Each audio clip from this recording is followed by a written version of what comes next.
Welcome, Comic Army. Happy New Comic Book Day. My name is Chris, Comic Vet. Hope this video finds you safe and well.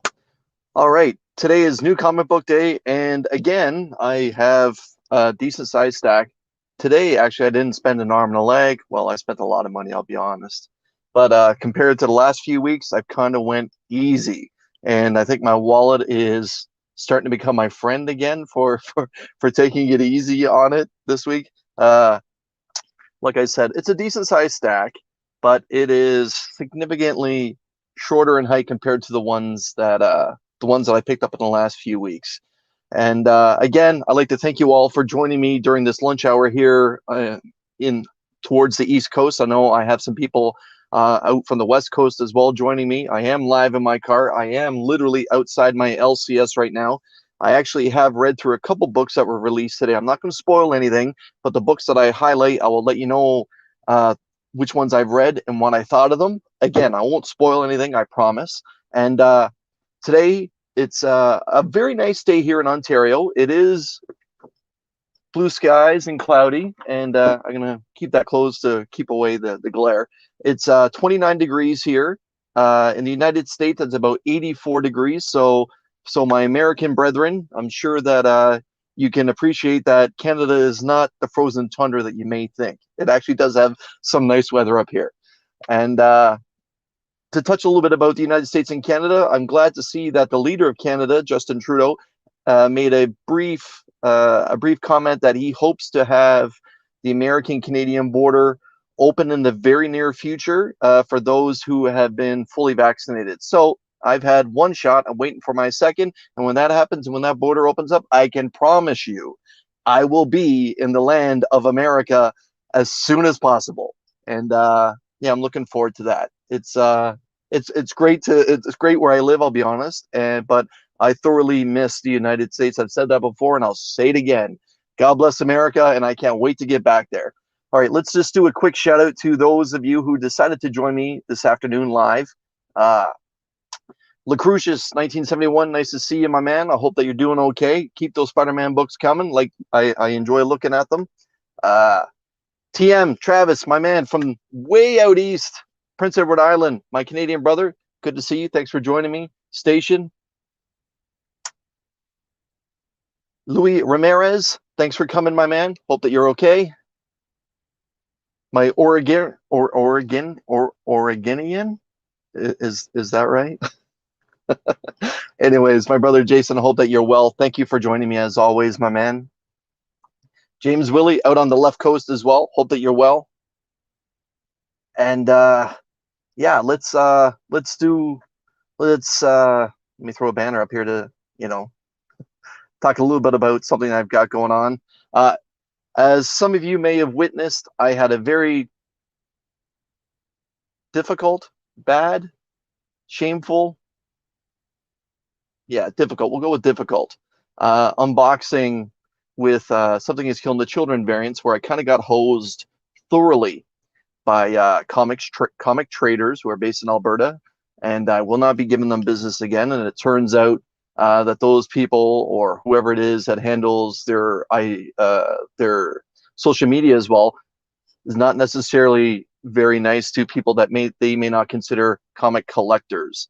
Either way, I'm done giving them business. As you saw, it was supposed to be a 12 variant box of Something Is Killing the Children, issue 16. In fact, there was only 2 variants that were in that box, the one in 25, the one in 50. And then I got 5 copies of cover A, the full trade dress, and then the cover B, which was the Jenny Frison Virgin variant, which is actually not a ratio comic. It's just normal cover as well. However, what I decided to do is give away prize packs of cover A and cover B, and also 1 prize pack of the 1 in 25. And when I cross over 500 subscribers, I'm going to give those away, as well as other things. So I did just recently cross over 300. I think I'm around 325 right now, and I'm very appreciative of that. But instead of doing a prize for 300, 400, I'm going to save it all for 500 and just kind of have a very large giveaway and go from it, or go with it from there. Like I said, the Something Is Killing the Children prize packs is just essentially the start. And when I do normal videos, I'll have a short snippet video in there where I talk about some of the prizes I'm going to be giving away. And yeah, so I hope if this is your first experience checking out my channel, go ahead and hit that subscribe button. You know, when 500 rolls around, it may pay some dividends for you in getting some Something is Killing the Children books on top of something else, some other big prizes I'll be giving away then. And as I get closer, I'll be starting to release some of those prizes as well. So we are all here because it is New Comic Book Day. And let's get started. I'll show you what I picked up, and as always, I start with my independents. Today, my LCS owner, he decided to talk to me about an independent press called Black Caravan. I'm not familiar with them. I've never heard of them until today. Some of you may have.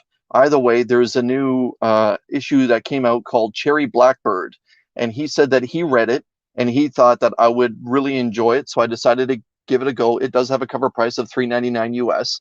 It is an 18+ mature content book. It kind of looks like it follows a rock and roll band featuring all women, and it says simply track 1: Drug, Satan, Death, and Witch. And if you're into rock and roll, you know that that all those things do kind of play into rock and roll. So this is it. It is polybagged. It says Joseph Schmalke's Cherry Blackbird. As you can see, we do have Satan here in the corner behind, looks like this power trio of girls performing rock and roll. And yeah, I will be joining Mark and Ryan from the Cosmic Campfire this Sunday night at Week's End, where we spoil a hell of a lot of comic books. And I will talk about this particular book. I do find it interesting. And I'll be honest, every time that my LCS owner points me in the direction of an independent, I usually enjoy it. So again, Cherry Blackbird from Black Caravan. Take a look at some of the comments. Speaking of the devil, here's Mark himself. Mark, thanks for joining me. I'm sure that you're at work, my man. And Oregonian, thank you for correcting me. And yeah, let's continue on. From Aftershock, this is issue number 1 of another book that he recommended. I did not know that this was coming out. It's called Bunny Mask. Now, my LCS owner did tell me a synopsis of the book as he just finished reading it before I showed up, and he said it's a horror book. It's based on 2 policemen or two detectives that show up to a scene, and things go really upside down really fast. And so that's all I'm going to tell you about it. But I did sound intrigued, and like I said, he generally points me in the direction of good books, and he does stray me away from books that he feels that he didn't like, and I take his word, you know, for what it is. And so yeah, this is Bunny Mask. There was 3 different copies that he had, and I just decided to go with this one, which appears to be like a cutout cover of Bunny Mask. So yeah, it's by Paul Tobin and Andrea Moody. And yeah, so I will let everyone know what I think of it. Art Warren, my man, hope that you're doing well in Michigan. I hope to make it to Michigan in the very near future when that border opens up. And again, sticking with the independents from Boom Studio, it's issue number 4 of Grant Morrison's Proctor Valley Road. People, if you're not reading this book, please pick it up. It is very original. It is very good. I can see this story being picked up and turned into a mini series or something like that. It is a mini series right now. I hope that it ends properly so that we can thoroughly enjoy it and not be left hanging. But yes, Proctor Valley Road is very good. On this particular cover, it is a little sinister as we see one of the bad guys carrying a weapon that's bloodied and a Ouija board in the bottom corner there. Again, Comic Army, I apologize for the glare. And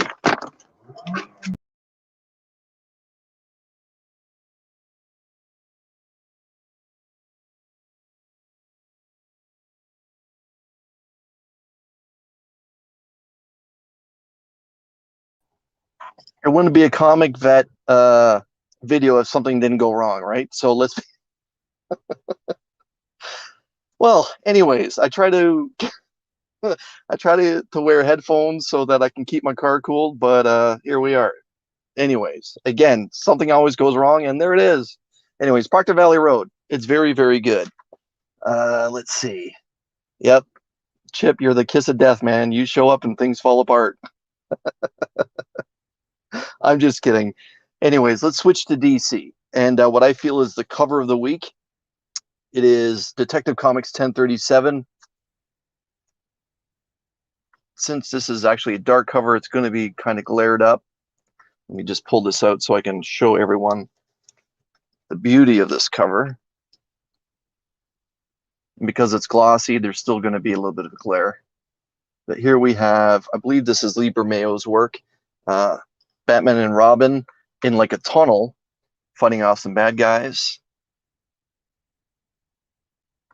Or as Chip Zdarsky say, it's a member of, it's a one percenter beating up a bunch of poor people.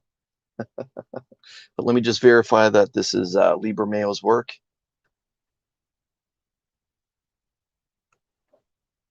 Yeah, it certainly is. Chip, don't leave. I was only kidding, my man. And I have not read Marjorie Finnegan. I did see, I believe, what is a new issue that was released today. If you recommend it, Travis, I will definitely check it out, or I will wait for the trade and then check it out. What did you think of it, my man? While he types up an answer, what I feel is probably the best Batman story going right now is Batman the Detective, which is based over in Europe right now. And for those that have been reading it, I'm pretty sure that you would agree that this is actually the best solo Batman title.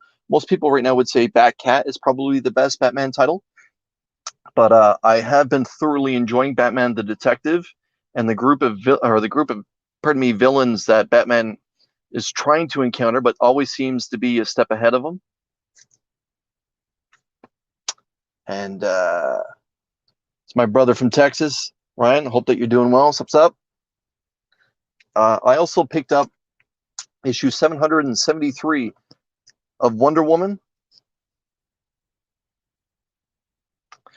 This is a book that I've been reading off and on for the better part of a few years, since David Finch and his wife took over creative control a few years ago. They're no longer on the title, but I've been reading it off and on. I've been thoroughly enjoying it. In the last year or so, I've been picking it up monthly, just kind of reading it quietly.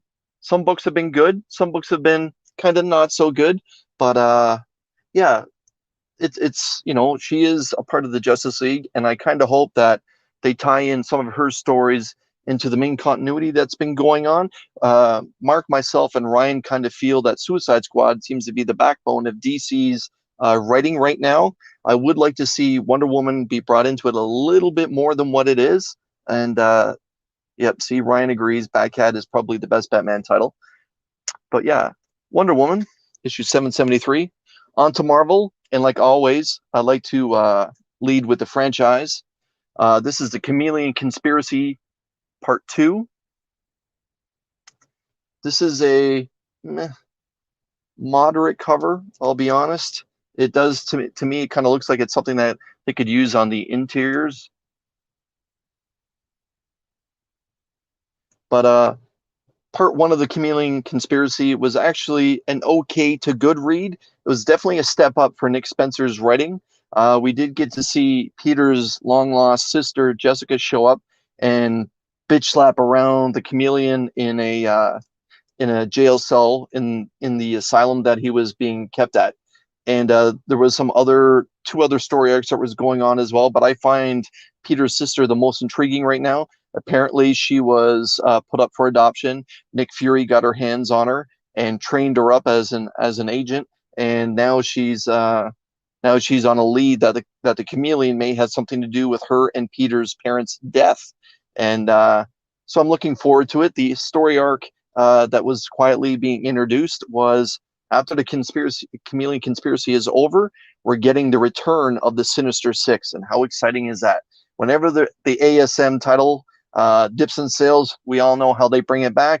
They bring it back on the strength of Doc Ock, Electro, Craven, my personal favorite villain, Mysterio, you know, Vulture. Who knows who they're going to throw in there to be the sixth part of the Sinister Six. But yes, this is issue 2, or pardon me, part 2 of the Chameleon Conspiracy on the franchise title. And this is issue 68.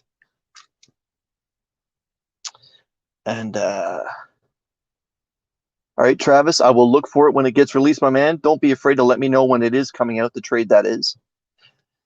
Now, I picked up a book purely on spec, and it is a Spider-Man title. Normally, when I pick up Spider-Man books, I pick it up because I thoroughly am excited to read it. But The Web of Spider-Man has been relaunched, and issue 1 was released today. But apparently, this has numerous first appearances, and we all know when Spider-Man books have first appearances, it has potential on the secondary market. This is Web of Spider-Man, issue number 1. And apparently this book is being gunned towards younger readers, something that I think is a great idea, especially when it's a franchise title featuring Spider-Man.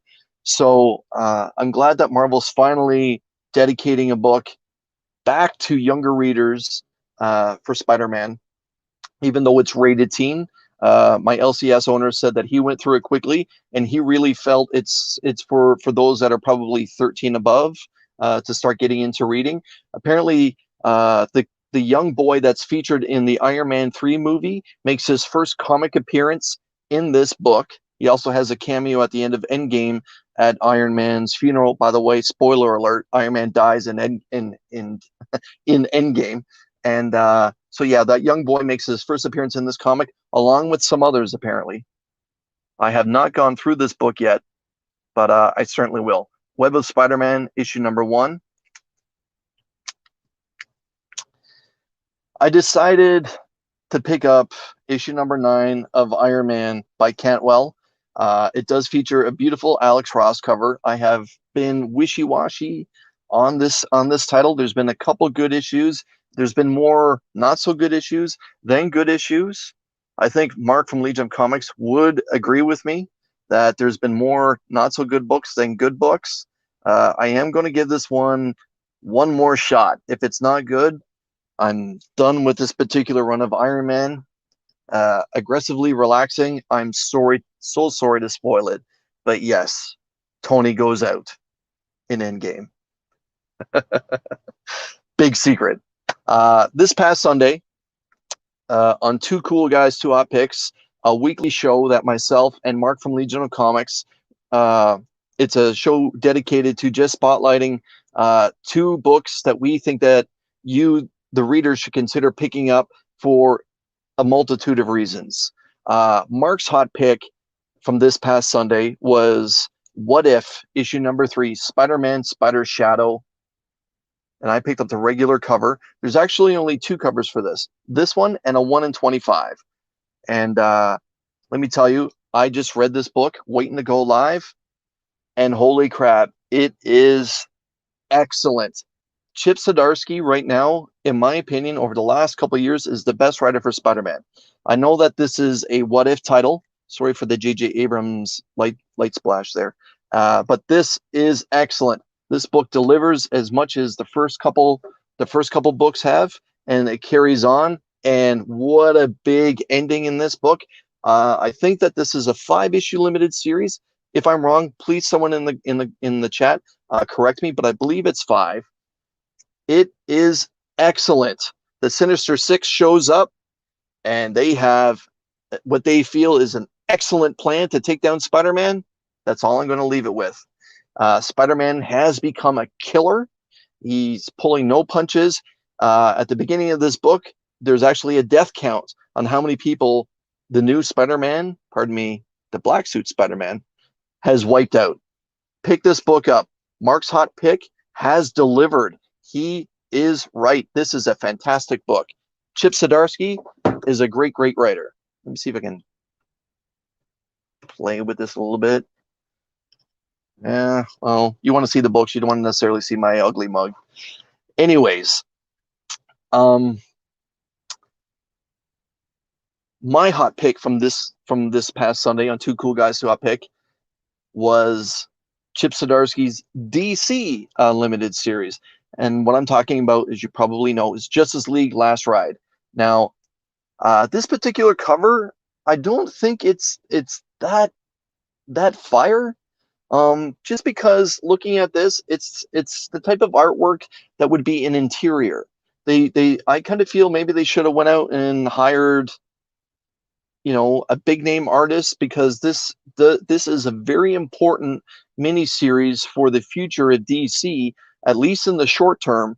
And this particular cover, it's not so good. I would have definitely went in a different direction from the arc that they spotlight here, and I probably would have had someone like David Finch, who handles Wonder Woman beautifully, take care of this particular cover. My man, Nick, hope everything's good. Point of view, hope. Yeah. Hold on, don't worry, man. I'm bald and proud. Let me tell you, I can grow hair everywhere except where I need it the most. Anyways, Justice League #2. I did read through this again while I was waiting to go live, and it is spectacular. I'm not going to spoil it. I'm only going to tell you one thing. We have an early potential death of one of the Justice League's members in this book. Pick it up. It is very, very good. Chip Zdarsky is on top of his game. I think collectively, across the board, Zdarsky's Daredevil, Justice League Last Ride, Spider Shadow, his independent stuff with Stillwater. I think right now he is the best writer in comic books. I know everyone may take a look at James Tynion IV, but everyone is kind of argumentative when it comes to the Batman franchise title. No one is argumentative when it comes to Chip Zdarsky right now. And his writing, considering how many different titles he's handling, is excellent. And I'm not saying that because he's Canadian. Hello, Ryan. Anyways, Justice League Last Ride. This is very, very good. Pick it up. It does have the big bad from the DC universe show up in all his glory.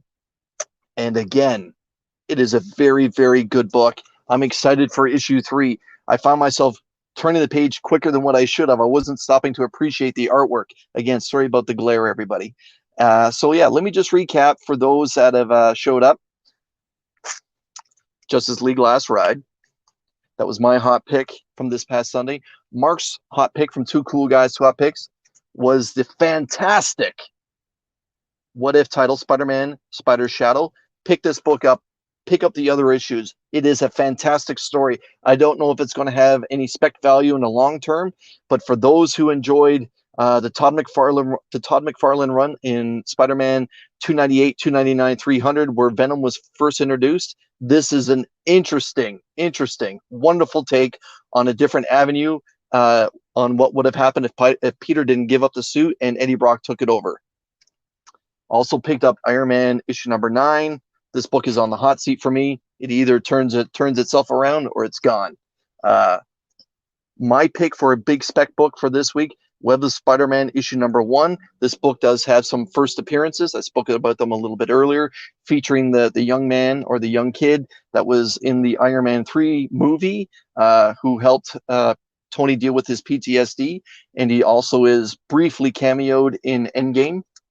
The Amazing Spider-Man 67, 68.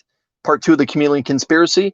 I hope that this book continues to trend upwards from where it did with Part 1 of the Chameleon Conspiracy. Nick Spencer, good luck, my man. Good luck. To DC, Wonder Woman 773, a book that I've been quietly enjoying for the better part of a year and that I've been reading for the better part of 3 or 4 years now. My favorite Batman solo title right now is The Detective. This is issue 3 of 6, where we find the Cape Crusader over in Europe. Another very good, I shouldn't say my favorite, because this is also, maybe this is 1B. Detective Comics 1037, featuring what I feel is the cover of the week, again done by Lee Bermejo, who is just a master artist. So I think we can all agree Lee Bermejo is a master. This fantastic cover where we feature the Cape Crusader and Robin dealing with some bad guys in what looks like to be an underground tunnel. From Boom Studios, one of my favorite books right now, Proctor Valley Road, issue #4. This series is going to be coming to a close in the very near future.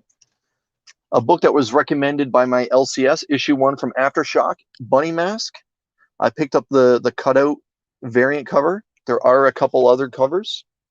And from Black Caravan Comics, it's Joseph Schmalke's Cherry Blackbird. I am intrigued about this book. I will let everyone know this Sunday night on At Week's End what I thought of this book. And yeah, it's highly recommended by my LCS owner, who does try to bring in a few different small press independents now and then. And when I ask him his opinion, he's truthful, whether he liked it or not. If he liked it, I generally leave it there on the shelf. If he liked it, I picked it up. Anyways, that's it for me, everyone. This Friday, I will attempt to go live again, probably around the same time, where I'm going to be unboxing some CGC books. It's not from CGC. I did pick up some books from what's the word I'm looking for? From a retailer who got the books graded on my behalf.